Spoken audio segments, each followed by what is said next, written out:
জিকির, নানা ধরনের জিকির করে, সবাই মিলে এক জায়গায় বসে জিকির করে, লাফায়। আমরা আজকে সেই শাইখ আহমদুল্লাহ হুজুরকে নিয়ে আমাদের গিয়াসউদ্দিন তাহিরি ভাই 48 ঘন্টার আলটিমেটাম দিয়ে বলে 48 ঘন্টার আলটিমেটাম দিলাম, এর মধ্যে যদি প্রকাশ্যে ক্ষমা না চায় আমি তার বিরুদ্ধে মামলা দেব।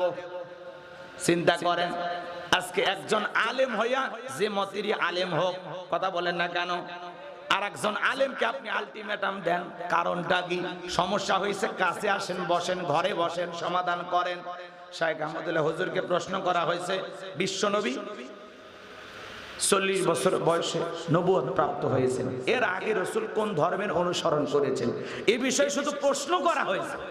তিনি প্রশ্ন করেছেন, এইটা ইউটিউব ইন্টারনেটের ভাইয়েরা কাটিং করিয়া শুধু ওই কথাটাই ভাইরাল করে দিয়েছে। তিনি যে প্রশ্ন একজন করেছেন, সেই প্রশ্নটা শুধু দেখে পড়েছেন, এর উত্তর তো দেনইনি, তাহলে উত্তর দিছে পরে, সেই উত্তর গেল কোথায়? কথা কয় না কেন?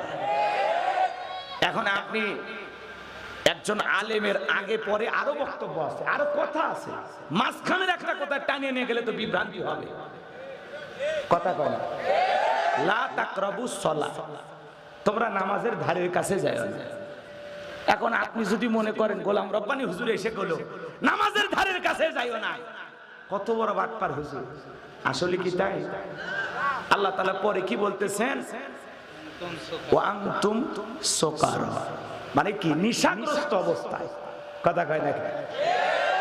লা তাকরাবুস সালাহ, তোমরা সালাতের ধারের কাছে যাও না। কখন? যখন নিশাগ্রস্ত অবস্থায় থাকবা, মাতাল অবস্থায় থাকবা। কথা কোন ঠিক কি? আগে পরে বোঝা লাগবে তো। আপনি এই পৃষ্ঠার লেখা দেখলেন, পরের পৃষ্ঠারে তার শেষ কথা আছে না? তুমি শুধুমাত্র একজন ভক্তের অথবা যিনি প্রশ্নকারী তার প্রশ্নের কথাটা শুধু পড়েছেন, উত্তর কি দিয়েছেন সেটা জানার দরকার নাই। আজকে সেই কথাগুলো না শুনে শাইখ আহমদুল্লাহর মতো একজন বড় আলেম, এখন বাংলাদেশের সমস্ত ওলামা ইকরাম যাকে মহব্বত করে, ভালোবাসে, কথা বলেন এখানে হাজার হাজার মানুষ যাকে প্রশ্ন করে, যার কাছ থেকে সমাধান নেন, এবং মধ্যপন্থী একজন আলেম, কখনো বড় গলায় কথা বলেন না। কথা বলেন এখানে শান্তভাবে মানুষকে বুঝান, একজন সুন্দর মনের মানুষ। কথা বলে ঠিক কিনা? সেই প্রিয় শাইখ আহমদুল্লাহ দামাত বারাকাতুহুম, তাকে নিয়ে আপনি এইভাবে আলটিমেটাম দেন, আপনার তো 48 ঘন্টা শেষ, এখন কি করবেন? এজন্য তাহিরি ভাইকে বলতেছি, যে জায়গায় আছেন ওই জায়গায় থাকেন, এভাবে কাদা ছোড়াছুরি করেন না। কথা বলে ঠিক কিনা? আপনি আপনার জায়গায় থাকেন, শান গান, গজল গান, গান গান, সমস্যা নেই, আপনি যা খুশি তাই করেন। কথা বলেন এখানে। এজন্য আলেমেরা যে এই যে আলেমে যখন কাদা ছুঁড়ে ছুঁড়ে, এটা দেখতে খারাপ লাগে। মানুষ সবচেয়ে বেশি আমাদেরকে দায়ী করে, হুজুর আপনাদের মধ্যেই তো মিল নাই। তা আসলে অবস্থা এমন হয়ে গেছে ভাই, আপনাদের হেদায়েতের দোয়া করব কি? আপনারাই দোয়া করেন বাংলাদেশের আলেমদেরকে আল্লাহ যেন আগে হেদায়েত দান করেন। দোয়া আপনাদের কাছে চাওয়া লাগবে, আমরা বিপদে আছি। কথা কয় না কেন? এখন শাইখ আহমদুল্লাহ কেন তাহিরি সাহেব কথা বলেছেন, এখন তার গানগুলো কাটিং করে মানুষ আবার সাজতেছে। কথা খায় না কেন? আল্লাহর ধন রসুলকে দিয়ে আল্লাহ গেছেন গায়েব হইয়া, আবার রসুল ধন পাইয়া খাজারে দিয়ে রসুল গেলেন গায়েব হয়ে। কেউ ফেরে না খালি হাতে, খাজারে তোর দরবারে। এই যে গানগুলো আপনারা গান, সেগুলোর মধ্যে তো বোঝা লাগবে। এখন আপনি এগুলো আবার বললে এগুলোর ব্যাখ্যা আবার ওনারা দেন, যেই গান কেন গাইছি, বাবার শান গাইছি, আছে না? রাত করে শোনা যাচ্ছে মুখোশের আড়ালে তাকে নিয়ে অনেক কিছু করেন। বৃদ্ধ মানুষের নাকি অঙ্গ প্রত্যঙ্গ বিক্রি করেন, কিডনি বিক্রি করেন, গোপন অঙ্গের অনেক কিছু বিক্রি করেন, দেখে তাকে অনেক কিছু বিক্রি করেন। আসলে কতটুকু সত্য মিথ্যা আল্লাহ ভালো জানে। তবে যারা তদন্ত করতেছেন, নিউজটা প্রচার করতেছেন, আমরা অন্যদের ভাষায় বলবো, সঠিক তদন্ত করেন, সঠিক তদন্ত করেন। এই মানুষটা অনেক ভালো কাজ করেছে। আমরা চাই যদি এই অপরাধগুলো প্রমাণিত না হয়, তাহলে সে যেভাবে অসহায় মানুষদের পাশে দাঁড়াইছে তাকে এই কাজ করতে দেওয়া হোক। আর যদি অপরাধ প্রমাণিত হয়, তার শাস্তিও তাকে দেয়া লাগবে। কথা বলেন ঠিক কি না? মানুষ ভালোবেসে, একটা বৃদ্ধ মানুষ পথে পড়ে আছে, তাকে তুলে নিয়ে যা যত্ন করে, আদর করে। সে বলতেছে বয়স হয়ে গেছে, এই জন্য বিভিন্ন অপারেশন করতে হয়, কাটাছাড়া করতে হয়, এছাড়া আর কিছুই নাই। আমি কোনোদিন কারো কিডনি বিক্রি করি নাই, কোনো অঙ্গ প্রত্যঙ্গ বিক্রি করি নাই, কোনো জটিল কিছু বিক্রি করি নাই, আমি এগুলো করি নাই। সে অস্বীকার করতেছে। মিডিয়া সারা দিন তার সেই বৃদ্ধাশ্রমে যাইতেছে। এজন্য যুবক, এই যে বৃদ্ধাশ্রমে কাকে পাওয়া যায়? ইঞ্জিনিয়ার স্বামী স্ত্রী, আরে ইঞ্জিনিয়ার সে এখন বৃদ্ধাশ্রমে। ভাবা যায়, শিক্ষক মানুষ বৃদ্ধাশ্রমে, শিল্পপতি আজকে বৃদ্ধাশ্রমে। কেন? কারণ সন্তানকে মানুষের মতো মানুষ বানাইতে পারে। কোন হাফিজের মা বাবাকে বৃদ্ধাশ্রমে পাওয়া যায় না, কোন আলেমের মা বাবাকে বৃদ্ধাশ্রমে পাওয়া যায় না। কথা বলে ঠিক কিনা? রিক্সা চালক, ভ্যান চালক, গরিব মানুষ 500 টাকা 1000 টাকা ইনকাম করে, তারপরে মা বাবাকে বৃদ্ধাশ্রমে পাঠায় না। কথা বলে ভাই। আজকে এই মিল্টন সমাদদারে তুমুল আলোচনা সমালোচনা সারা বাংলাদেশে চলতেছে। বেচারা অনেক কথা স্বীকার করতেছেন যে আমি এইভাবে করি। 25 লাখ টাকা নাকি মাসে ওঠে, তার কাছে মানুষ পাঠায়। 16 লাখ 18 লাখ টাকা খরচ হয়ে যায়। এইভাবে তিনি বলতেছেন, অনেক কথা বলতেছেন। শত শত মানুষের, দুঃখী মানুষ রাস্তাঘাটে পড়ে আছে, কোন দিয়ে শরীর মানে দেয়া যায় না, সেই মানুষগুলোকে নিয়ে যায়, পরিষ্কার করে। একজনের মাথা খুলি উঠে গেছে, এখানে হাত দেওয়া নিষেধ, এভাবে লিখে রাখছে। আমি নানান ভাবে সেবা করতেছে আর কি। সে বলতেছে আমি আসলে ভালো কাজ করার উদ্দেশ্যে এগুলো করতেছি। এখন কেন যে সমালোচনা হচ্ছে আমরা কেউ জানি না, কিন্তু আসলে সঠিকটা কি এটা জাতিকে বুঝাইতে হবে। এত আলোচনা কেন, তাই না? একটা তদন্ত কমিটি গঠন করে আসলে ভিতরে কি ঘটে, যারা মানুষ আছে তাদের খাইতে কেমন দেয়, তাদেরকে কেমন সেবা উপহার দেয়, এই বিষয়গুলো জানলেই পরিষ্কার হবে। কথা বলে ঠিক কিনা? সমাজে যদি কেউ ভালো কাজ করতে চায়, অনেক সময় তার টুটি চেপে ধরা হয়। ভালো কাজ করতে গেলে তাকে এগিয়ে যেতে দেয় না, বাধাগ্রস্ত করা হয়। কথা বলে ঠিক কিনা? এখন কতটুকু সত্য মিথ্যা আল্লাহ ভালো জানে। ইনি যদি অপরাধ করে থাকে তাহলে দৃষ্টান্তমূলক শাস্তি দেন, আর যদি অপরাধ না করে থাকে এইভাবে প্রচার করিয়া তো আরো ভাইরাল হয়ে যাচ্ছে। কথা কোন ঠিক কিনা? আমার ভাইরা, যে অসহায় মানুষের পাশে দাঁড়ায়, এটা নিঃসন্দেহে একটা মানবতার ফেরিওয়ালা। একে বলা হয় বাজান গো আমার, নিঃসন্দেহে একটা মানবিক কাজ। খুব যত্ন সহকারে অসহায় বৃদ্ধ মানুষের কাজ করে, দুঃখী মানুষদের কাজ করে, শিশুদেরকে নিয়ে কাজ করে, অবশ্যই ভালো কাজ। কিন্তু ভালো কাজের আড়ালে অন্যায় যদি করে, এ সমস্ত অসহায় মানুষের সাথে যদি প্রতারণামূলক কোনো কিছু করে, তার অঙ্গ প্রত্যঙ্গ যদি বিক্রি করে, এর যেন দৃষ্টান্তমূলক শাস্তির ব্যবস্থা করা হয়। কথা বলেন ঠিক কি না? সম্মানিত ভাইরা, আমি সামনের দিকে যাই। কষ্ট হচ্ছে আপনাদের মনে হয়, মন খারাপ করবেন না বাজান গো আমার। মা বাবার মনে কখনো কষ্ট দেওয়া যাবে? এ যুবক, তুমি তোমার মা বাবার সাথে যে আচরণ করবা, তোমার সন্তান ঠিক তোমার সাথে সে আচরণ করবে। যে তার মা বাবাকে বৃদ্ধাশ্রমে পাঠাইছে, বাড়ি থেকে তাড়ায় দিয়েছে, সে যেন নিজের ভাগ্য থেকে জান্নাতকে আলাদা করে দিয়েছে। কথা বলে ঠিক কিনা? এই জন্য মা বাবার মনে কখনো কষ্ট দেয়া যাবে? কথা বললেন না কেন? মা বাবার মনে কখনো কষ্ট দেওয়া যাবে? কথা বোঝেন নাই মনে হয়। শ্বশুরের দিয়ে একটা পালসার ডিসকভার যদি পাছার তলে দেয়, পাছা গরম হয়ে যায়। শাশুড়ির দরজায় যে ব্রেক করে ডাক দেয় আম্মা, শাশুড়ি কয় জামাই ছোটবেলায় মাদ্রাসায় পড়েছিল, গুন্ডা মুখস্থ। শ্বশুরকে দেখা হলে বলে আব্বা কেমন আছেন, আব্বা কোথায় যাচ্ছেন, আব্বা কি খেয়েছেন, এমন কায়দা আব্বা আব্বা কয়। ছোটবেলায় মাদ্রাসায় পড়েছিল, কলকলার সব হরফ মুখস্থ। কথা কয় না?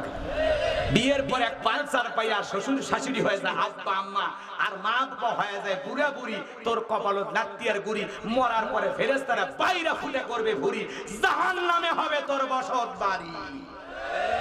কপাল পোড়া। তোরে 22 বছর 25 বছর লালন পালন করতে গিয়ে ওরকম 5টা 10টা পালসারের টাকা পিতা মাতা তোর পিছনে খরচ করেছে। এ বেঈমান, ভুলে গেলি রে বেঈমান। কথা কয় না? ওনার বাবা কি মানুষ ছিলেন আপনারা জানেন? আল্লামা আজিজুল হক রহমতুল্লাহ আলাইহি। কথা বলেন ঠিক কিনা? তার সুযোগ্য সন্তান। এজন্য আমরা এই বিষয়গুলো তুলে ধরবো। মনে থাকবে তো ইনশাআল্লাহ? ভয় পাওয়া যাবে? ভয় পাওয়া যাবে? আলেমদের পাশে থাকতে রাজি আছেন তো ইনশাআল্লাহ? যতই মিথ্যা দাহ মত দেহ, মনে রাখবেন আলেমেরা যেখানেই যাক না কেন, তারা সময়ের সাহসী পুরুষ, তারা বাতিলের কাছে আপোষ করবে না।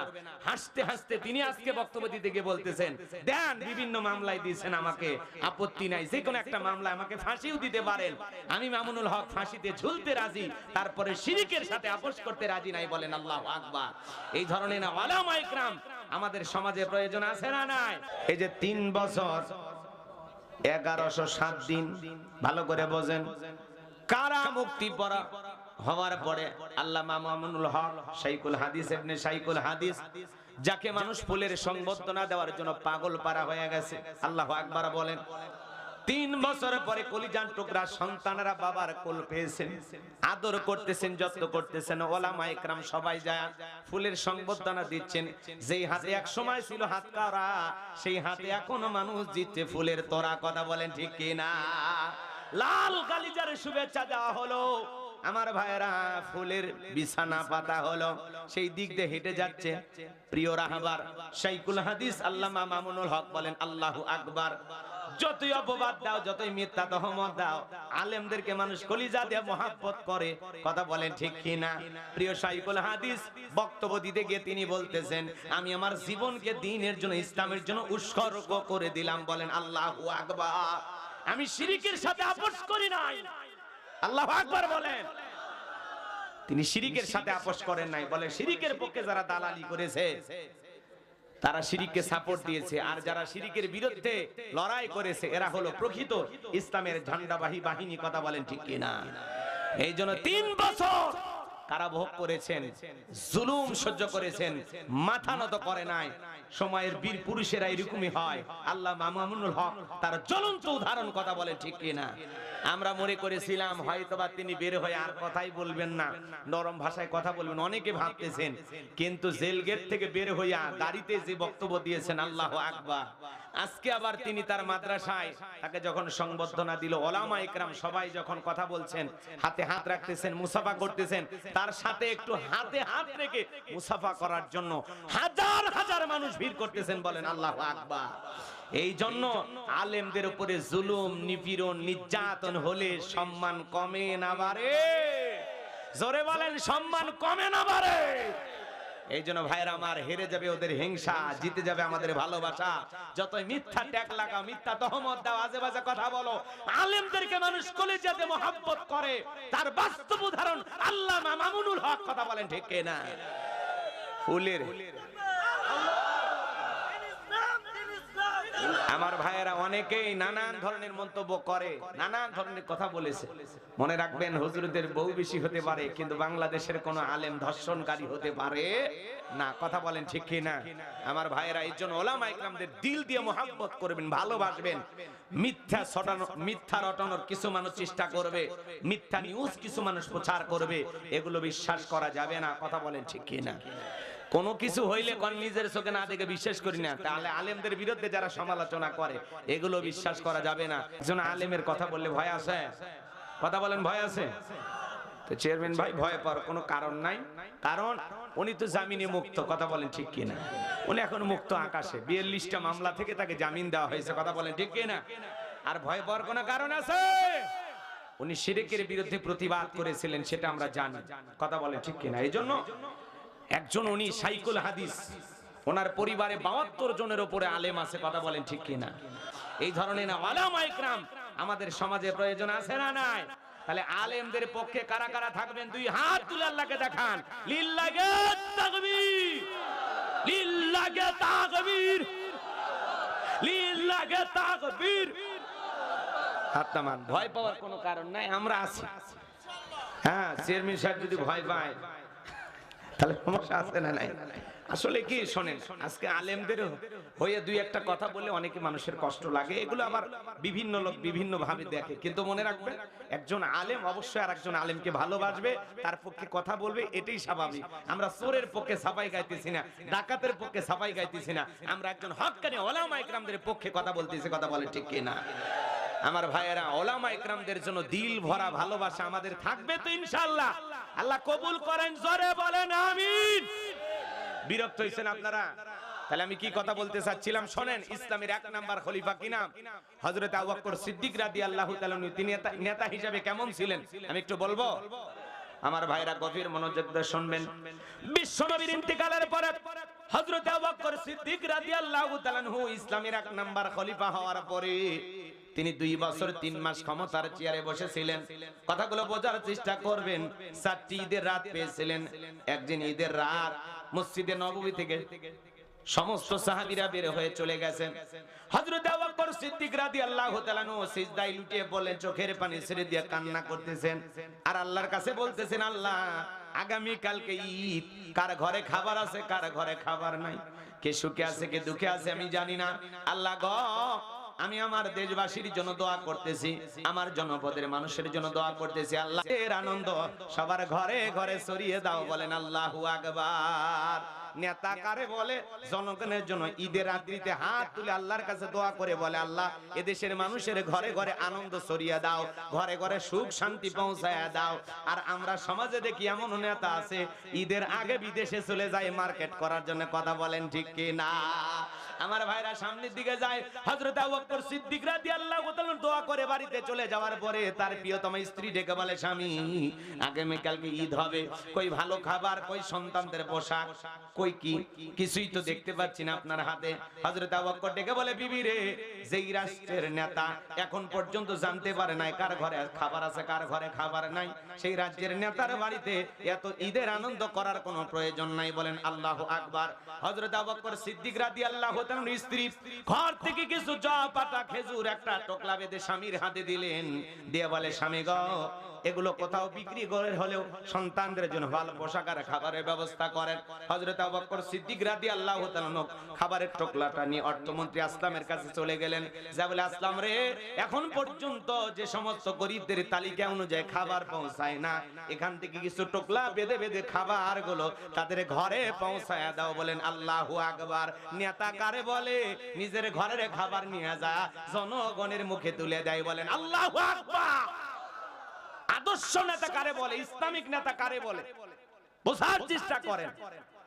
নিজের ঘরের খাবার জনগণের মুখে তুলে দেয়, আর ওরা জনগণের খাবার নিজে আরাম করে খায়। জনগণ ডাস্টবিনের খাবার করে খায়, ওরা চাইনিজ খায়, ফ্লাই খায়, কাবাব খায়, তেহরি খায়, নিহরি খায়, বিরিয়ানি খায়, ফাস্ট ফুড খায়, নানান ধরনের রং বেরঙের খাবার খায়। কথা বলে ঠিক কিনা?